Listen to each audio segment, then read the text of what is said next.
Hello guys, কি অবস্থা আপনাদের? এবার ঈদের ড্রামা রিলিজ দেওয়া হচ্ছে। আপকামিং সুপার ডুপার নতুন নাটক নিয়ে হাজির হয়েছি আপনাদের মাঝে। এই জুটি নাটক যারা দেখেন এবং তারা আনন্দ খুব উপভোগ করে থাকেন, যেমন হাসি খুশি, রোমান্টিক ভালোবাসা, এবং নাটকের নাম হলো দোকা। এবং সেই সাথে নাটকটিতে অভিনয় করেছেন আপনার আমার জনপ্রিয় জুটি নিলয় আলমগীর এবং অভিনেত্রী তানিয়া বৃষ্টি। এই নাটকটি অনেক রোমান্টিক ভালোবাসা ফিল পাবেন। নাটকটি সুন্দর এবং বিভিন্ন লোকেশনে শুটিং করা হয়েছে।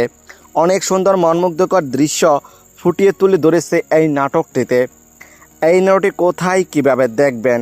বাংলা ভিশন এন্টারটেইনমেন্ট ইউটিউব চ্যানেলে ঈদের drama time to time release দেওয়া হবে। নাটকটি দেখার জন্য অপেক্ষায় থাকুন। এই জুটি যতগুলো নাটক এই পর্যন্ত মুক্তি পেয়েছে, প্রত্যেকটি নাটকই রোমান্টিক রোমাঞ্চকর ভরপুর। তাই তো দর্শকরা সবসময় এই জুটি নাটক দেখতে অধীর অপেক্ষায় বসে থাকেন। তবে যাই হোক বন্ধুরা, এই জুটি নাটক যদি ভালো লেগে থাকে তাহলে চ্যানেলটি লাইক, কমেন্ট এবং সাবস্ক্রাইব করে আমাদেরকে উৎসাহিত করে যাবেন, যেন পরবর্তী নতুন নতুন আপডেট আপনাদেরকে দিয়ে যেতে পারি। তবে আজকের মতো এখানে বিদায় নিচ্ছি। কথা হচ্ছে আগামী কোনো নতুন ভিডিওতে। ততক্ষণ পর্যন্ত ভালো থাকবেন, সুস্থ থাকবেন। ধন্যবাদ।